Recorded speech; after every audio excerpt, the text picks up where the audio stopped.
আসসালামু আলাইকুম বন্ধুরা, কেমন আছেন আপনারা সবাই? নিশ্চয়ই আল্লাহর রহমতে আপনারা সকলে ভালো আছেন। আজকে আমরা মাঠে চলে এসেছি, কারণ মাঠে আমরা আজকে চিলটা শাক তুলতে এসেছি। বন্ধুরা, আমাদের এই দিকে এই শাকটাকে চিলটা শাক বলা হয়। কেউ এই শাকটাকে বেতো শাক বা বেতা শাক অথবা বেতুয়া শাক বলে থাকে, আর আমাদের এই দিকে এই শাকটাকে চিলটা শাক বলে থাকে। এই চিলটা শাক শুধু আপনার এই সিজনে পাওয়া যায়, কারণ যখন গম এবং ভুট্টা লাগানো হয় তখন এই চিলটা শাক পাওয়া যায়। এই চিলটা শাকের ভর্তা খেতে দারুণ মজা লাগে। আজকে আমরা চিলটা শাক তুলব।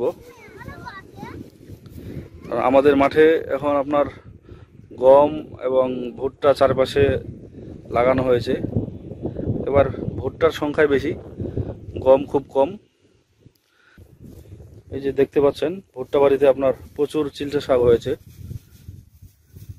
আজকে আমরা চিলটা শাক তুলে চিলটা শাকের রেসিপি করব, ভর্তার রেসিপি।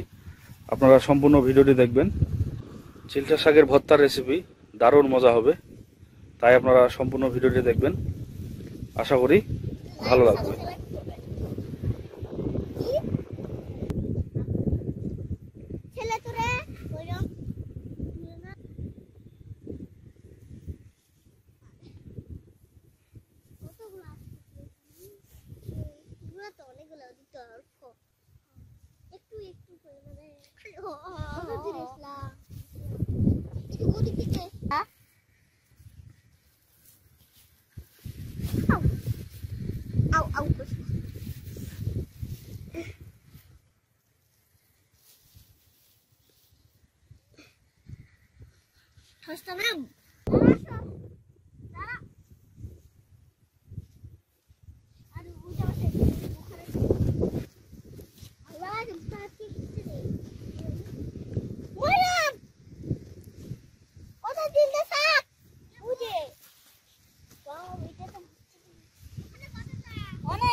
শাক তোরা আমাদের শেষ।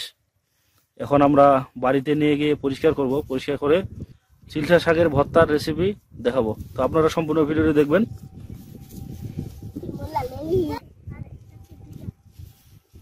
কতই না সুন্দর করতেছে আমাদের এই সবুজ শ্যামল গ্রাম বাংলা। আমাদের গ্রাম দেখতে সত্যিই অসাধারণ লাগতেছে।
Pues